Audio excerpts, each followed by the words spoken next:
While we sleep, the guardians of the night take to the streets, having said goodbye to those they love. Each other knowing they may never say these words again, they face the evil that we run from. They dedicate their lives to those that would hate them because they wear the badge. They wear the badge not for the glory or recognition, but because they were born to honor the thin blue line. This is the LEO First Podcast. We'll talk to the men and women in law enforcement, those that have retired, and anyone who's impacted by law enforcement. We'll peel back the curtain, and you'll get the real stories. The good, the bad, and the ugly. Every law enforcement officer has a story to tell. Get ready to hear from the men and women who put their lives on the line every day for their communities and their country. Welcome to the LEO First Podcast. Now, here's your host, Michael Laidler. Hey everybody, it's your host, Michael Laidler of the LEO First Podcast, and we are back for another amazing episode. Today, we are bringing in a person that I have been following for probably 2 years now, and I've been watching his journey through leadership, and I've been watching some of the things he's been doing as far as continuously enhancing the law enforcement industry to the point to where he was able to connect with a very insightful person that you may have heard of before. We'll talk about it throughout the show. And some of the things that they're bridging with this new program and this new organization has been amazing. I'm so thrilled to have him on, and he actually gave me a great guest that you guys are going to hear from later on once I post his episode. And it's just been amazing to see how wherever we're at in this country, that we have positive leaders that are making a difference and that are setting a stage for the continued growth of our community, because we think there's enough voices out there. We believe sometimes that, we keep hearing the same message, but these people, like our guest today, are taking leadership to the next level. And I truly believe what they are continuously building is the foundation just to get our industry back to where we believe we need to be. And because of that, we have this person on today that's going to take us to that level. And hopefully the next 15 to 20 minutes, you guys really appreciate some of the things you hear. Without further ado, I'm going to unpin my screen so you guys can see who we have on. We're going to have Chris Hsiung on today. Now, many of you have known or seen him doing a lot of work in California, and I'll just give you guys a quick background of what he has done in there and what he is doing. He was the police chief of the Mountain View Police Department. Then he traveled a little bit, and I don't know how far because I'm not from California, but then he became the Undersheriff of San Mateo County Sheriff's Office. And during his time, not just as a police chief, but also as an undersheriff, he got involved with an organization which I do believe has a lot of forward thinkers in it, and that's the Curve. He's actually one of the founding members. Now, if you guys remember, one of the other former guests, Doug Shoemaker, he's also one of the founding board members for that organization. That's also partnered with Simon Sinek. And guys, I can tell you, just looking at his history and some of the things he has been through, especially educationally, as well as just in our industry, you guys are going to find some amazing information out about him. So without further ado, Chris, tell us what you have going on and what you want the audience to know about you right now. Thanks, Michael. It's such an honor to be a guest on your show. It's an exciting time for me. I recently transitioned sort of into semi-retirement, but what that means is it allows me to really pursue my passion projects. And one of the things I'm really passionate about is leadership, especially in our policing profession. I've been in the industry almost 30 years, right? And so in that time, I think we all know this, when you've been in the industry, you kind of remember what it was like when you began. And for me, it was a very kind of paramilitary, rank, seniority-based kind of culture where it's like, hey, rookie, sit in your corner and don't say anything until, you're spoken to, right? And I also kind of look at where that's brought us to this day, right? And so to me, and you probably know this term, right? Old school kind of leadership versus new and adaptive type of leadership. With the new generation of cops that we have now, I'm just really excited at this opportunity because I feel really strongly that we as a profession of policing are really at a crossroads, right? We can kind of continue down this path of letting society dictate who we are, or we can get in the driver's seat and be proactive. And I'm talking to all of you leaders out there. And to me, leadership is not defined by just because you have rank. All of you are leaders, right? And the fact that we're in one of these unique professions where we're called to be in charge of a lot of things on a split second notice. So in my mind, we're all leaders in one shape or form.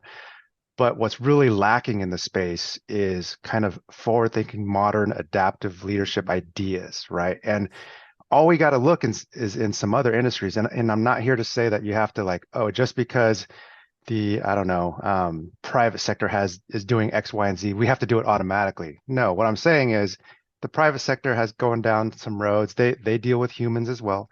We deal with humans. So, not only in the clients, quote unquote, that we serve, but the people internally that we work alongside, right? So these are all skills that I think are lacking, I just want to make sure that for this next generation in policing, that no matter who we can interact with, that we give them the right tools, we give them the right inspiration to look and go, there's leadership examples out there that we can learn from, because when they do that and they learn and grow personally as a leader, it really benefits whatever organization they're in. And that's crazy, because talk about old school, new school, baby boomers, Gen X, now Gen Z, millennials, which I'm a millennial, so I love to brag about it. You have to take so many different approaches. And whenever I speak and I do keynotes and I emphasize that there is a difference. Now, don't get me wrong. I tell people all the time, you could be a baby boomer with a Gen Z mentality. You could be a Gen Z with a baby boomer mentality. It doesn't mean you can't be it. However, generally speaking, like data and stats that we always compare, which is very important to know, there's as the new generations come into the workforce, you have to have a different style. Like no matter what, overall, you're going to have to lean to that more adaptive style that not just tells them what to do, but also shows them and listens to what they ask about, because we're not back. Because Chris, you have more time. I'm hitting my 20th year in January. You have 30 years or close to it. When I came in and when you came in, things were just a little different on how to communicate with us. And you're like you said, rookie, go sit in the corner. When it's time to talk to, I'll let you know what you're going to say. No, that's not the way anymore. And the fact that you guys, especially with the curve, are starting to look at that, I think it's going to make a real impact on our recruitment and our retention with our industry. So I know we didn't talk about recruitment or retention yet. However, that usually pops up, and we know how much our industry has been struggling with staffing and not just hiring officers, but once they get there, keeping them in the agencies that they're in. What have you seen working, especially through your time as not just a police chief, undersheriff, and now with the curve? Like, what are you seeing the trends leading towards? Like, how do we keep our people? I think we're really good as a profession at describing what we do, right? We're checkbox, we're list kind of oriented folks, right? And that comes through in a lot of our recruitment and retention strategy. We show what we do. But the really missed opportunity is to talk about how we do our police work and why we do our police work.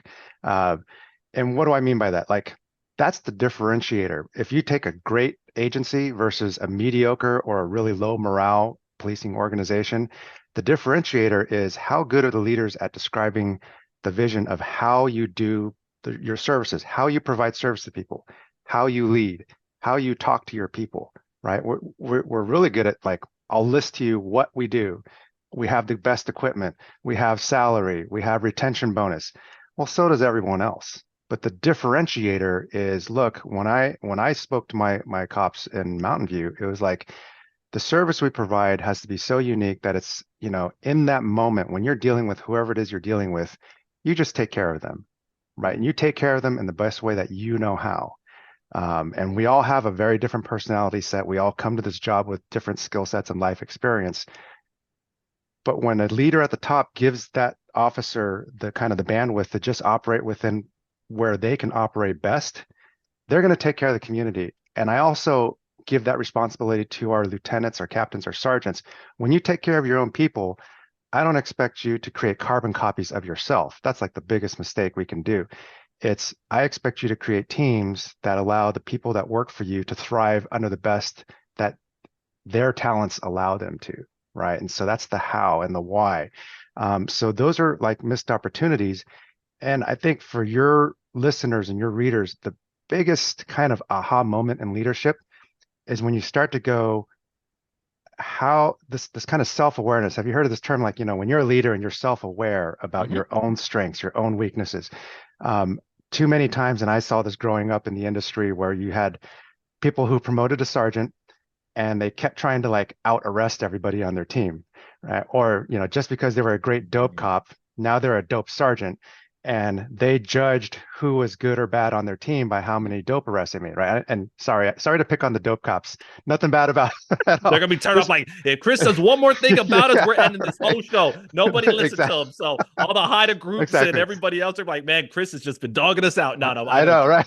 I'll pick on the SROs. How's that?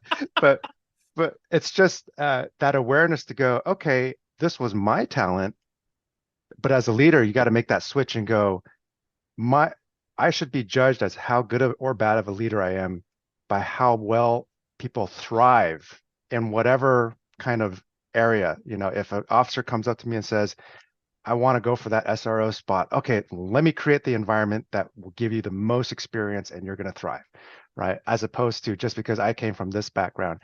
And as you go up into the middle management ranks and the executive management ranks, that ability to kind of take yourself out of who you are, your strengths and weaknesses, and put yourself in someone else's seat in the room, that's the biggest key to me. Like that to me is when I look at leaders and their potential, and I can judge in an instant sometimes. It's like, oh, they're looking through this whole situation in the eyes of like a straw almost. Like that's very kind of closed perspective. That's the opportunity we have. And that kind of principle, that concept applies to, not just internal management leadership, but also externally, like recruitment. Why is it that all of our recruiting videos, or a lot of them that you see, show the high speed, low drag tactical units? And I say this as a guy who spent 13 years on SWAT. All right. So I'm not dogging on the SWAT guys, but I'm just saying, okay, that's great. But unless you're in one of these metro units that they have like activations every day, I hate to tell you this, but call outs are kind of, far and few between. Guess what the average cop or deputy spends most of their time? They're out in the community. They're talking to business owners. They're talking to kids. They're talking to, and so, that's kind of the missed opportunity, because if your recruitment video focuses on the high speed, low drag, you're going to recruit. And it's almost like people are going to show up and sign up for that, and they're going to be like, hey, where's all the action you told me about? Well, no, you got to go push a car on graveyards for a few years, right? So it's a little bit outdated, but man, it's one of the best videos I've ever seen. And this actually was when Chief Doug Shoemaker, your former guest, was the chief of Grand Junction, Colorado. Do a Google search on Grand Junction recruitment video.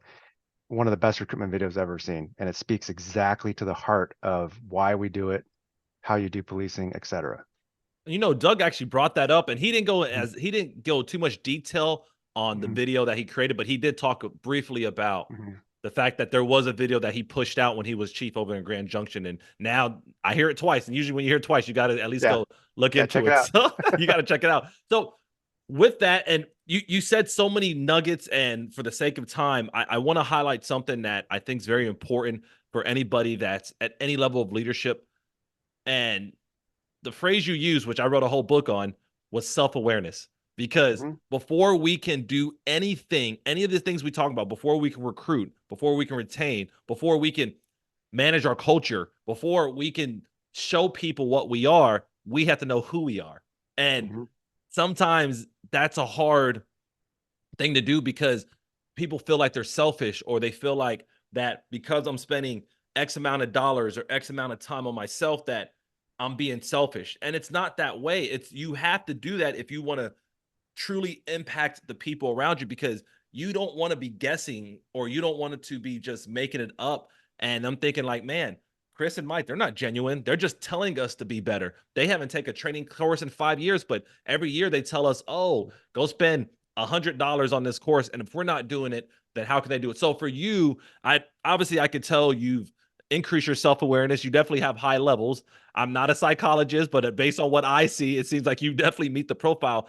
How in your life, especially towards the more latter parts of your career, because that's when you really escalated in leadership, how have you continued to maintain that work-life balance? And how do you think that can humanize the badge when you're able to show that work and life balance?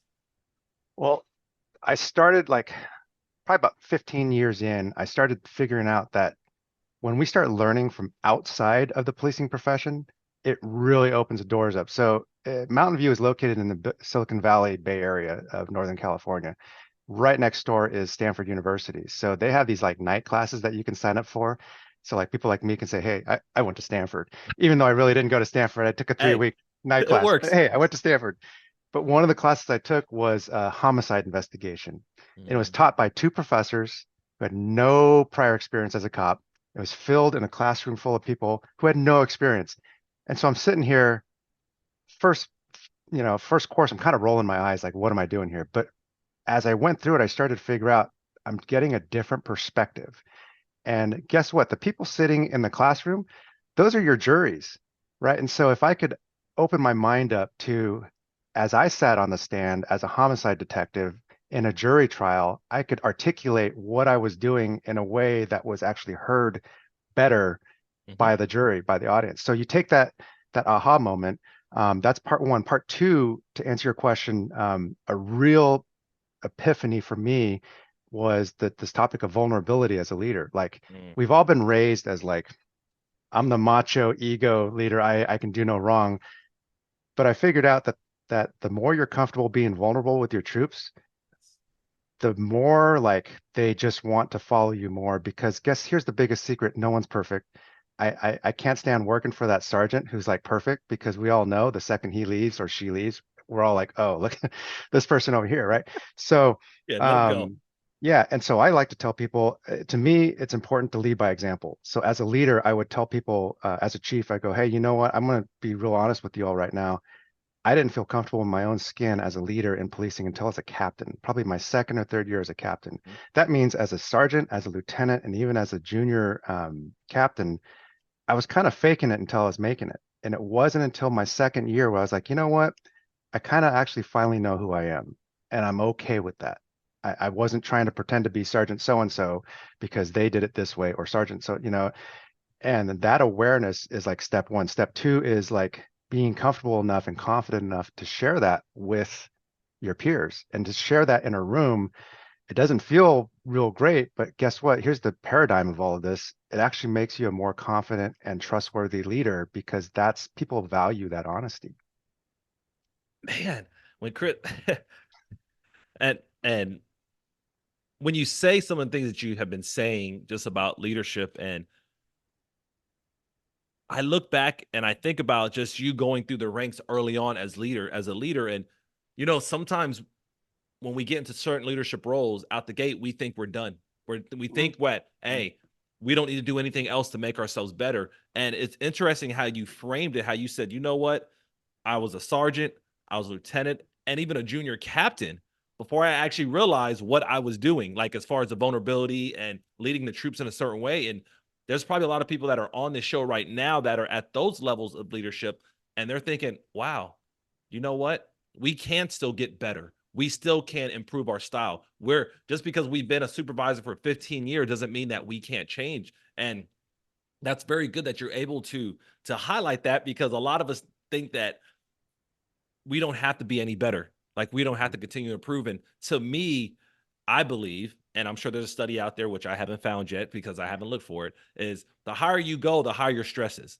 And it's not like whenever I talk about it in my keynotes, I'm like, it ain't like you became the undersheriff or the chief and all your stress stopped. Like it doesn't work like that. Now it's just, you have to spend more time building yourself up, because there's so many other problems. There's so many other concerns that come up that you have to address. That's not about you. But if you don't take that time to take a step back, take a breath, realize that once you shed your uniform, you're still a person. You're always going to find yourself in that rat race of struggling. So for you, like I said, I know you're doing a lot of things, and I know you're not stopping. Like you said, semi-retired. So So as we close out the show, and I want to hear a little bit about the Curve, where can people find you? So we got a website that we're actually in the middle of redesigning, but right now it's thecurve.org. But most of our active stuff is on LinkedIn. So find our page on LinkedIn, The Curve. We're posting videos a couple times a week. It's Simon has been gracious enough. He's one of our founders. Obviously, he is the founder, and he's devoted his time to really give us these nuggets. These videos that we post, they're only 2 to 3 minutes. They're perfect for briefing trainings. They're perfect to kind of get information going, some discussions going. Down the road, we're going to revamp our website. We're excited to be planning maybe a conference or two out in the future. So feel free for your guests. Always reach out to me if they want to learn more. You can find me on LinkedIn as well. Very active there.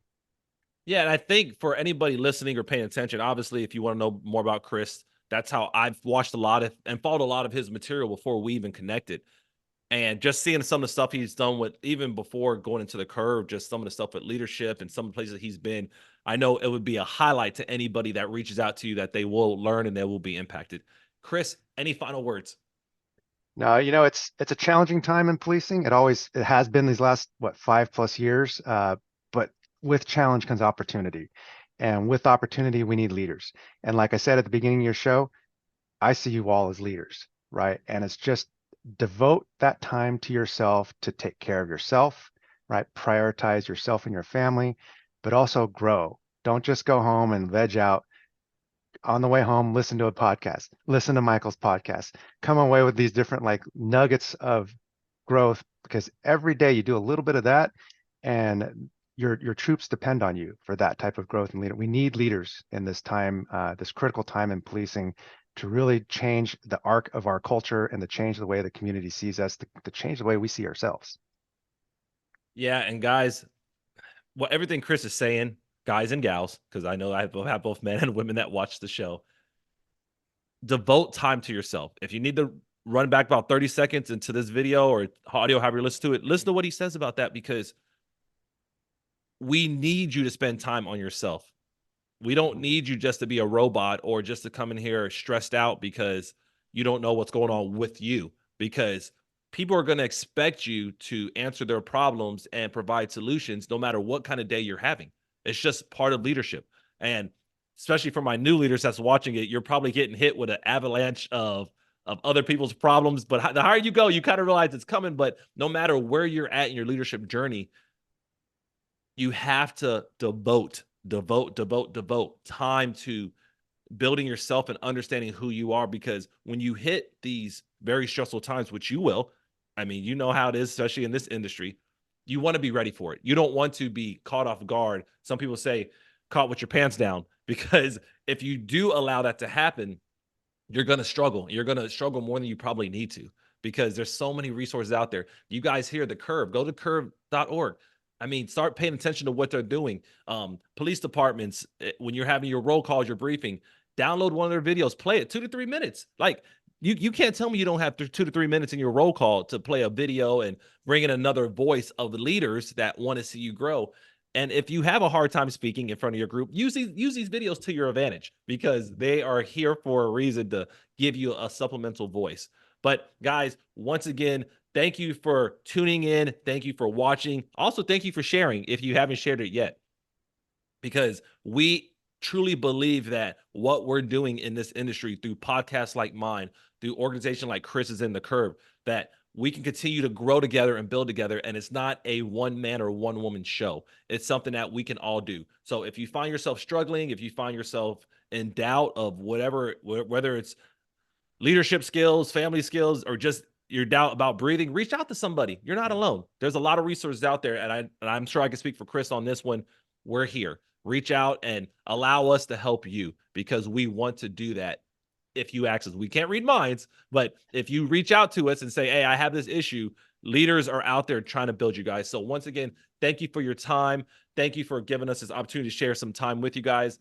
If you ever need anything, reach out. If not, have a great day, have a great week, have a great month, and be safe. You've been listening to the LEO First Podcast. Michael has been in law enforcement since 2005. He's worked for 3 law enforcement agencies in 3 different states. He's a professional speaker who travels the country teaching about leadership development and self-awareness. And he's the author of a book called Greatness Beyond the Badge: The 3 Key Principles for Self-Awareness. It's Michael's passion to bring law enforcement members' stories to the front, so you get the real and raw take. We hope you've enjoyed the show. Make sure to like, rate, and review.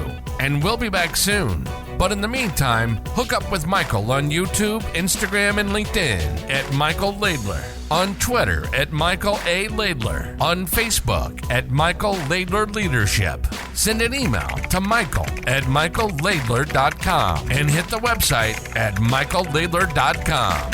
See you next time on the LEO First Podcast.